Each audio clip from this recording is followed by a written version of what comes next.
Assalamualaikum warahmatullahi wabarakatuh. Hai teman-teman, kembali lagi dengan saya Aulia Safitri dengan nomor induk mahasiswa 20050760010. Saya dari program studi Pendidikan Bahasa, Sastra Indonesia dan Daerah angkatan tahun 2020 Universitas Mula Warman. Di kesempatan kali ini saya akan mereview materi yang sudah dipresentasikan oleh kelompok 6 Sejarah Sastra kemarin dengan judul materi yaitu Sejarah Sastra pada periode 1953 sampai dengan 1961. Baik, masuk saja ke materi yang pertama yaitu krisis sastra di Indonesia. Pada masa itu, sastra yang bernilai tidak boleh diedarkan maupun diterbitkan pada zaman pemerintahan Orde Baru. Pada masa itu juga Indonesia mengalami perubahan akibat peristiwa penjajahan menjadi kemerdekaan. Peristiwa proklamasi kemerdekaan Indonesia membawa situasi baru bagi para sastrawan. Kebebasan dalam berkarya dapat dirasakan oleh sastrawan. Demikian para sastrawan demi mengisi perubahan ini, mereka gempar membuat berbagai karya sastra. Pada periode ini, sastra Indonesia mencoba mencari jati diri dan menonjolkan kembali penilaian terhadap warisan leluhur. Namun, pada masa ini terjadi pergolakan ideologi dan pencarian konsep-konsep sastra. Berbagai gejala yang menandakan pergolakan itu antara lain terbitnya Surat Kepercayaan Gelanggang pada tahun 1949, munculnya organisasi-organisasi kebudayaan bentukan partai seperti Lekra, Les Bumi, LKN di tahun 1960. Perkembangan dan pergulatan sastra selama kurun waktu pada tahun 1950 sampai dengan 1961 hilang di dunia pelajaran di sekolah maupun di kurikulum universitas. Di periode tahun 1953 sampai dengan 1961 ini, sastra Indonesia dianggap mengalami krisis, diduga karena karya sastra yang terbit pada masa ini hanya berupa sajak, cerpen, dan karangan-karangan yang tidak begitu panjang untuk dimuat dalam majalah.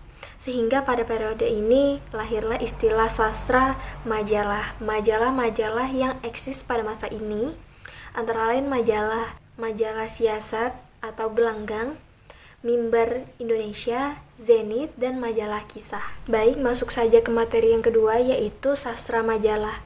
Pada tahun 1953, Balai Pustaka kedudukannya tidak menentu. Penerbit ini kerap sekali mengalami perubahan status, penempatan pimpinan yang bukan ahli serta anggaran yang tidak mencukupi menyebabkan kemacetan produksi. Oleh karena itu, aktivitas sastra terutama hanya dalam majalah-majalah seperti Gelanggang atau Siasat, Mimbar Indonesia, Zenit, dan Pujangga Baru. Karangan-karangan yang dapat dimuat pun akhirnya hanya dalam bentuk sajak, cerpen, dan karangan lain yang tidak begitu panjang sesuai kebutuhan majalah. Para pengarang pun lebih produktif berkarya di sektor tersebut. Keadaan seperti itu menyebabkan munculnya istilah sastra majalah yang pertama kali dipopulerkan oleh Nugroho Noto Susanto dalam tulisannya yaitu Situasi pada tahun 1954 yang dimuat dalam majalah yang dipimpinnya yaitu Kompas. Masuk ke materi yang ketiga yaitu beberapa pengarang pada tahun 1953 sampai dengan 1961. Yang pertama ada Nugroho Noto Susanto.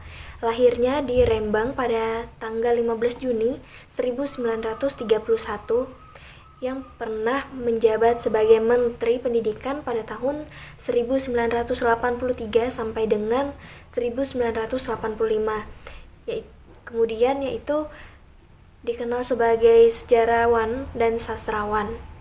Berikut cerpen-cerpen yang dihasilkan oleh Nugroho Noto Susanto yaitu yang pertama ada Hujan Kepagian pada tahun 1958, yang kedua ada Tiga Kota pada tahun 1959, yang ketiga ada Raja Sajange yaitu pada tahun 1961, dan yang terakhir ada Hijau Bumiku, Hijau Bajuku pada tahun 1963. Baik, ke pengarang yang kedua ada Ali Akbar Nafis. Beliau lahir di Sumatera Barat pada tanggal 17 November 1924. Beliau mendapat julukan sebagai pencemooh nomor wahid dan sastrawan satiris ulung. Berikut cerpennya yang pernah dihasilkan oleh Ali Akbar Nafis. Yang pertama ada Robohnya Surau Kami pada tahun 1955. Yang kedua yaitu novelnya Kemarau pada tahun 1967. Yang ketiga yaitu cerpennya yang berjudul Jodoh. Yang keempat yaitu berjudul Biang Lala pada tahun 1963. Yang kelima yaitu Hujan Panas pada tahun 1964. Dan yang keenam ada Saraswati Si Gadis Dalam Sunyi pada tahun 1970. Yang ketujuh ada Dermaga Empat Sekoci pada tahun 1975. Yang kedelapan ada Hujan Panas dan Kabut Musim pada tahun 1990. Yang kesembilan ada Beratnya Kerbau pada Sekoci pada tahun 2001.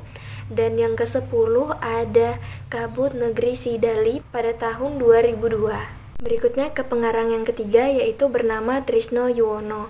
Trisno Yuwono lahir di Yogyakarta pada tanggal 2 November 1926. Beliau sebagai mandor listrik juga sebagai sastrawan yang diakui pada periode ini. Berikut adalah karya sastra yang dihasilkan oleh Trisno Yuwono. Yang pertama ada Pagar Kawat Berduri pada tahun 1961. Yang kedua ada Biarkan Matahari Membersihkan Dulu pada tahun 1965. Yang ketiga ada Bulan Madu 1962. Yang keempat ada judulnya Petualang pada tahun 1981. Dan cerpen-cerpen karya Trisno Yuwono ini dalam beberapa majalah diantaranya yaitu yang pertama ada Wijaya Kusuma, yang kedua ada Malam Minggu, yang ketiga ada Omong-Omong Kang Dipo, yang keempat ada Sehidup Semati, yang kelima ada Fantaisie Impromptu, yang keenam ada Johan Pemuda Pemalu, yang ketujuh ada Cubanera, yang kedelapan ada Mata-Mata, yang kesembilan ada Gugur Bunga, yang ke-10 ada 3 Hari di Rumah Gila, dan yang terakhir yaitu Wajah Ayu. Berikutnya pengarang yang keempat yang bernama Toha Mochtar. Toha Mochtar ini lahir di Kediri pada tanggal 17 September 1926. Beliau terkenal sebagai penulis yang jujur, disiplin, dan juga tegas. Berikut adalah karya sastra yang dihasilkan oleh Toha Mochtar ini, yaitu yang pertama ada Pulang dalam berbentuk novel pada tahun 1962. Yang kedua ada Daerah Yang Tak Bertuan yang berbentuk novel juga pada tahun 1963. Yang ketiga ada Kabut Rendah yang berbentuk novel juga pada tahun 1968. Yang keempat ada Salah Langkah Bukan Karena Aku dalam berbentuk novel juga pada tahun 1968. Dan yang kelima yaitu karya sastranya yang berjudul Antara Wilis dan Gunung Kelut yang berbentuk novel pada tahun 1969. Dan yang terakhir yaitu Jaya Mada yang berbentuk novel juga pada tahun 1971. Berikutnya pengarang yang kelima yang bernama Subagio Sastrowardoyo. Beliau lahir di Madiun pada tanggal 1 Februari 1924 yang dikenal sebagai penyair. Berikut adalah karya sastra yang dihasilkan oleh Subagio Sastrowardoyo, yaitu yang pertama ada Sajak yang berjudul Dan Kematian Pun Semakin Akrab. Ada juga yang berbentuk cerpen, yaitu yang pertama ada Kejantanan di Sumbing pada tahun 1965. Yang kedua ada cerpen Perawan Tua. Adapun kumpulan esai yang dihasilkan oleh Subagio Sastrowardoyo yang pertama adalah Intelektualisme pada tahun 1972. Yang kedua ada Manusia Terasing di Balik Simbolisme Sitor pada tahun 1976. Yang ketiga ada Sosok Pribadi Dalam Sajak pada tahun 1980. Yang keempat ada sastra Hindia Belanda dan kita pada tahun 1983, dan yang terakhir ada sastra lisan Indonesia pada tahun 1983. Pengarang yang terakhir yaitu bernama Motinggo Bustami Dating atau disebut dengan Motinggo Busie. Beliau lahir di Lampung pada tanggal 21 November 1937. Beliau menghasilkan karya-karya seperti puisi, film, esai kritikan, cerita pendek, dan novel. Berikut adalah puisi yang pernah dihasilkannya, yaitu Jalan Rata ke Pegunungan pada tahun 1957. Yang kedua ada Kota Kami Dahulu pada tahun 1957, dan yang ketiga ada berjudul Ulang Tahun pada tahun 1958. Yang kedua yaitu ada berbentuk film. Filmnya yang berjudul Biarkan Musim Berganti pada tahun 1971, dan karyanya yang ketiga berbentuk esai kritikan yang berjudul yaitu Sebagai Pengarang Bersedia Pikul Resiko Kritik pada tahun 1969, dan karya yang berikutnya ada berbentuk cerita pendek yang berjudul yang pertama yaitu Bapak pada tahun 1957, yang kedua ada Pidato Seorang Ayah pada tahun 1962, yang ketiga ada Perempuan-Perempuan Pemarah pada tahun 1969, dan yang terakhir ada Streptomycin pada tahun 1969. Yang terakhir ada karyanya yang berbentuk novel. Yang pertama berjudul yaitu Tidak Menyerah pada tahun 1962.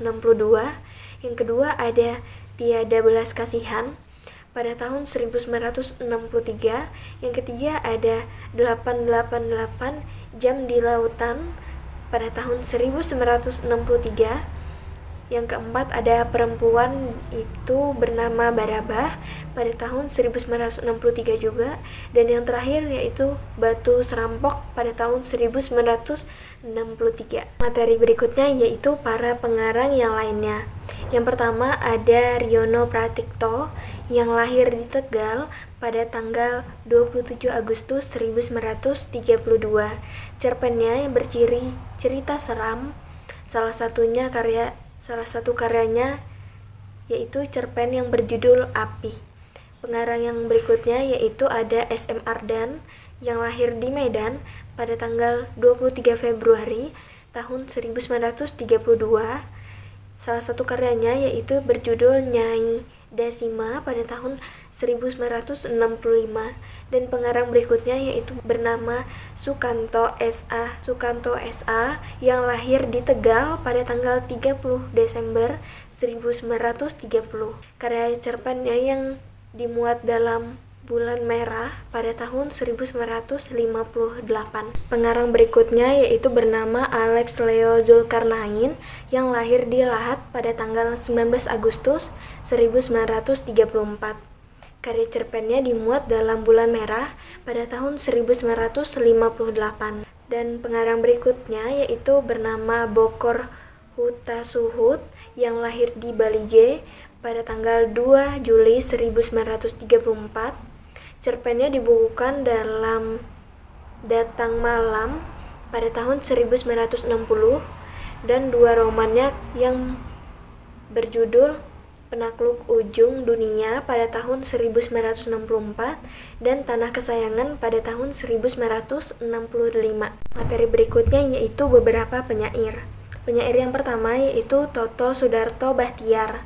Beliau lahir di Cirebon pada tanggal 12 Oktober 1929. Beliau sebagai seorang penyair dawarsa pada tahun 1950-an dan juga dikenal sebagai dengan sajaknya yaitu berjudul Ibu Kota Senja. Penyair yang kedua yaitu bernama W.S. Rendra yang lahir di Jawa Tengah pada tanggal 7 November 1935. Beliau sebagai penyair dan dramawan terkemuka di Indonesia sejak tahun 1950-an, dan Rendra ini mendapat julukan sebagai si burung merak. Penyair yang ketiga yaitu bernama Ramadan KH atau Ramadan Karta Hadimaja. Beliau lahir di Bandung, Jawa Barat pada tanggal 16 Maret 1927. Beliau juga mendirikan organisasi kebudayaan yang bernama Kiwari. Pengarang berikutnya bernama Kirdo Mulyo. Beliau lahir di Yogyakarta pada tanggal 1 Januari 1930. Beliau mendirikan Teater Indonesia pada tahun 1954 bersama Kusno Sudiarwadi, dan beliau juga lebih diingat sebagai pengarang drama. Materi berikutnya yaitu drama. Pengarang drama yang pertama ada yang bernama Nurlamsyah tanda kutip Nasyah Jamin, yang lahir di Sumatera Utara pada tanggal 24 September 1924. Beliau sebagai pengarang, pelukis, penulis naskah drama, dan ilustrator buku Indonesia. Yang kedua yaitu bernama Haji Misbahyu Sabiran, yang lahir di Banten pada tanggal 11 September 1933. Beliau sebagai sutradara film, penulis skenario film, drama, cerpen, kolumnis, sastrawan, serta pelopor dokumentasi di film Indonesia. Materi yang terakhir yaitu pengarang wanita. Pengarang wanita yaitu ada yang bernama Nurhayati Sri Hardini Siti Nukatin, yang lahir di Semarang, Jawa Tengah pada tanggal 29 Februari 1936. Hardini adalah seorang sastrawan, novelis, dan feminis kebangsaan di Indonesia. Baik, sebagai penutup dari akhir materi yang saya review pada hari ini, seperti biasa saya akan memberi kesimpulan. Kesimpulannya adalah pada periode 1953 sampai dengan 1961 ini, sastra Indonesia banyak mengalami krisis. Hal ini mungkin dikarenakan karya sastra yang terbit pada masa itu hanya berupa sajak, cerpen, dan karangan-karangan yang tidak begitu panjang, sehingga hanya dimuat dalam majalah. Sehingga pada periode ini lahir istilah yaitu sastra majalah.